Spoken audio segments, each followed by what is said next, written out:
करूं मैं इतनी सुंदर हूं तो। श्रीवास्तव मौसी का जब बेटा हुआ था, उन्होंने तभी ठान लिया था कि अपने बेटे के लिए सबसे सुंदर लड़की का हाथ मांग कर लाएंगी। श्रीवास्तव मौसी को भी बचपन से हीरोइन बन के रहने का बड़ा शौक था, तो बहू भी उनको हीरोइन जैसी ही चाहिए थी। एक दिन उन्होंने मिस गाजियाबाद डिम्पल से उसकी शादी करवा दी। यहाँ बस एक ही दिक्कत थी, डिम्पल को फेस मास्क बनाना तो आता था, पर आटा गूंथना नहीं आता था। बातें तो पक्की पक्की करती थी, पर रोटियां कच्ची पक्की बनाती थी। कमला बहन, मानना पड़ेगा, आप शहर की सबसे सुंदर लड़की को ब्याह कर ले आई है अपने बेटे के लिए। अब इसमें हमने तो कुछ नहीं किया भाई साहब, सब ऊपर वाले की कृपा है। जी जी, तो क्या क्या कर लेती है आपकी बहू? सब कुछ। जाओ बेटा डिम्पल, शर्मा जी के लिए थोड़ा नाश्ता पानी बना लाओ। डिम्पल नजदीक जाकर श्रीवास्तव मौसी के कान में फुसफुसाती है। मम्मी जी, नाश्ता बनाना तो नहीं आता, सिर्फ पानी ले आओ। अरे बेटा, तुझे देखने कितने लोग आए हैं, इन सबको पानी पिलाने का ही इरादा है क्या? सुंदर हूँ इसलिए देखने आए हैं।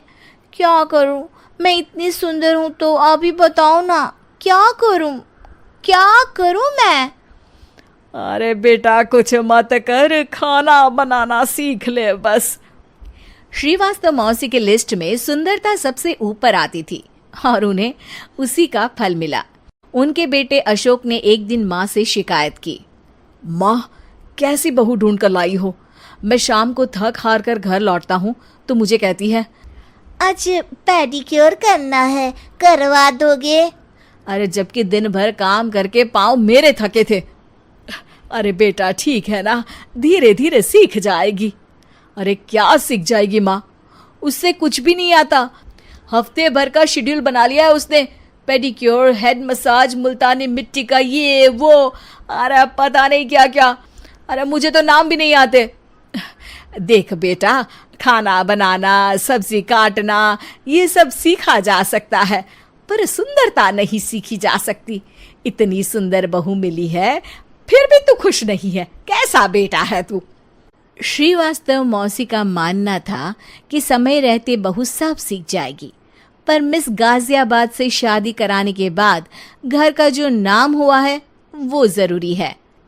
अरे सबकी बहू खाना बना लेती है, हमारे घर में तो काम वाली दीदी भी है, पर हमारे घर में जितनी सुंदर बहू है ना, उतनी किसी के घर में नहीं। ऐसा श्रीवास्तव मौसी सबको कहती रहती। फिर एक दिन वो हो गया जो नहीं होना चाहिए था, डिम्पल को पिंपल हो गया। डिम्पल घर में छुपी बैठी थी, पर ऐसी खबर छिपती कहाँ है।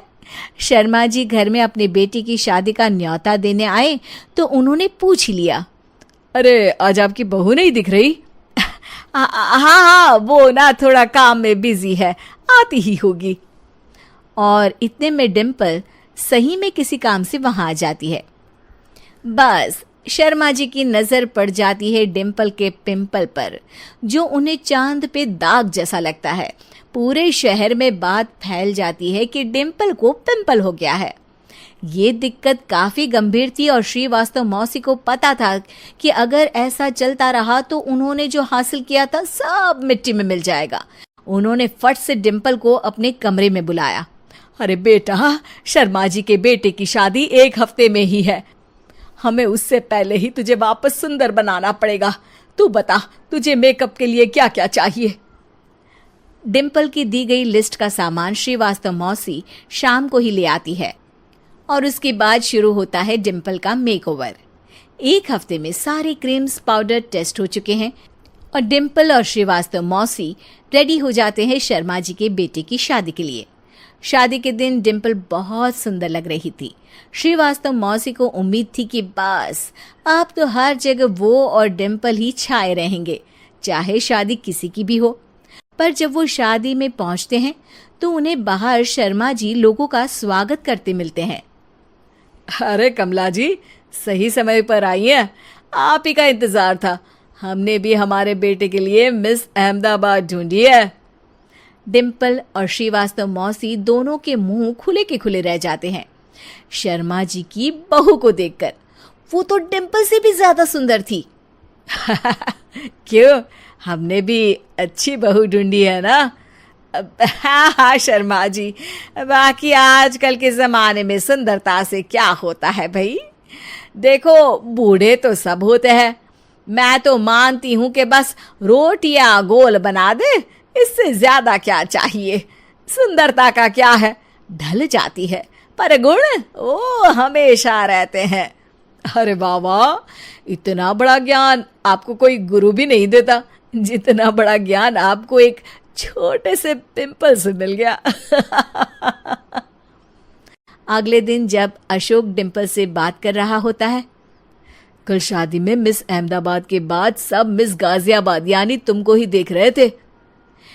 क्या करूं, मैं इतनी सुंदर हूं तो आप ही बताओ क्या करूं।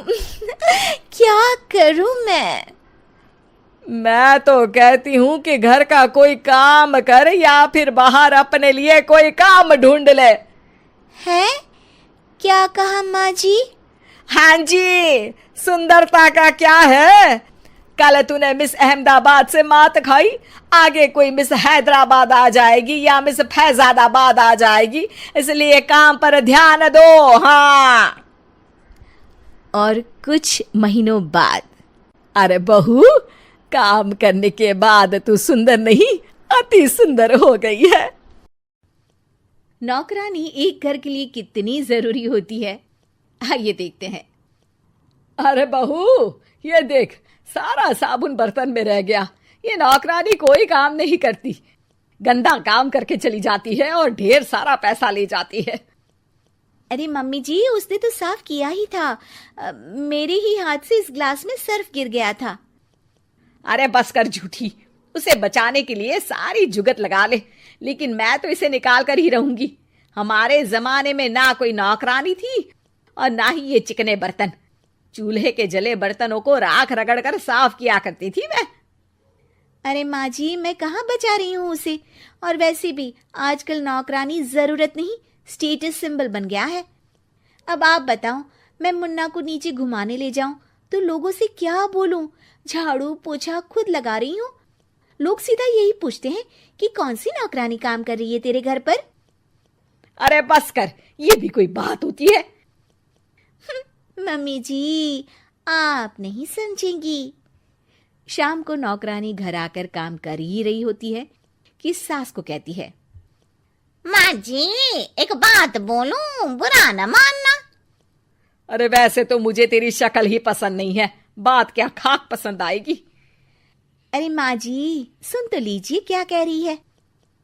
तो मैंने कौन सा उसका मुंह पकड़ लिया है? अरे माँ जी, वो लाल साड़ी पहनती हो ना, ना पहना करो। सास का गुस्सा अब तो 7वें आसमान पर होता है। अरे वाह जी वाह, क्यों ना पहना करूं? और तू होती कौन है ये बताने वाली कि मैं क्या पहनूं क्या ना पहनूं? अरे माँ जी, पूरी बात तो सुन लो, वो बोलना क्या चाह रही है। अरे बुरा न मानो आंटी जी। अरे कौन है आंटी? अपनी उम्र देखी है तूने? 2-4 साल ही छोटी होगी मुझसे और मुझे आंटी बोल रही है। बहू सर पर हाथ रख लेती है। अरे अच्छी खासी उम्र दराज हो और आंटी ना बोलूं? मैं तुम्हारी बहू से भी 4 साल छोटी हूं। क्यों दीदी? बोलती भी क्या, एक तरफ सास यानी पति की माँ, तो दूसरी तरफ नौकरानी जिसके बिना घर का काम नहीं चल सकता। वो दरअसल माँ जी की शादी भी बहुत जल्दी हो गई थी ना। अच्छा ये झगड़ा छोड़ो, ये बताओ तुम माँ जी को लाल साड़ी पहनने से क्यों मना कर रही हो? वो ना, इनकी उम्र की सारी औरतें सोसाइटी में इनके लिए बात करती हैं कि तुम्हारी सास बुढ़ी घोड़ी लाल लगाम है। बहू को ये सुनकर गुस्सा आ जाता है। अरे वाह वाह, कौन बोलता है जी? खुद क्या है यहाँ की औरतें, बाल सफेद लेकिन टाइट जींस और कोई कुछ भी पहने। अरे पहनना हमारा निजी हक है, किसी को कुछ हक नहीं बनता कि वो मेरी सास के लिए कुछ बोले। मैं आज ही जाकर माँ जी के लिए लाल जींस लेकर आऊंगी, फिर देखो कोई क्या बोलता है। अरे चुप लाल जींस। अरे सुन नौकरानी की बच्ची, जाकर बोल दे उन लोगों से कि उन लोगों की तरह मैं उड़ती नहीं फिरती हूं घर बार छोड़कर। अपने बच्चों और नाती पोतों में मन लगाती हूं, ना कि सारा दिन ताश के पत्तों में आंख गड़ाकर 3 पत्ती खेलूं। नौकरानी वहां से चली जाती है। वैसे बहू, नौकरानी के क्या फायदे हैं ये तो पता नहीं, लेकिन सबसे अच्छा तो ये कि पता चल जाता है कि कौन किसके लिए क्या बोल रहा है।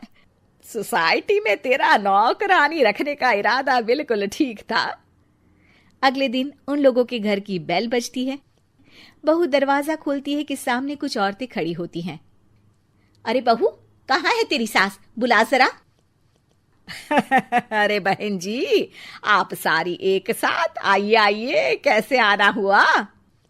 अरे 3 पत्ते खेलने आई हैं, क्यों खेलोगी?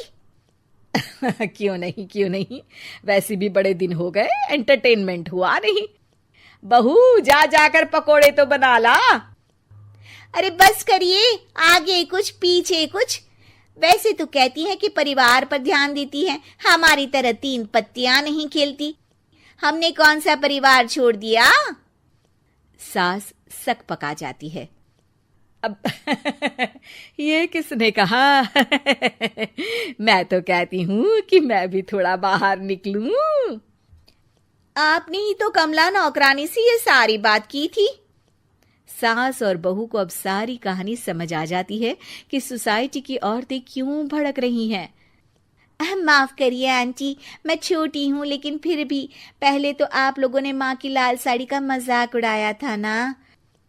हाँ, उड़ाया था, लेकिन उससे पहले तो तुम लोगों ने हमारी जीन्स के बारे में बात की थी। अरे क्यों ना पहने हम जीन्स, तुम्हारे पैसों की थोड़ी ना है। सास और बहू सर पकड़कर बैठ जाती है। देखा बहू, ये खेल कर गई तेरी नौकरानी। यहाँ की बात वहां तो वहां की बात यहाँ। दोनों किसी तरह औरतों को समझा बुझाकर घर भेजती है और कसम खाती है कि नौकरानी को नौकरानी ही रहने देंगी।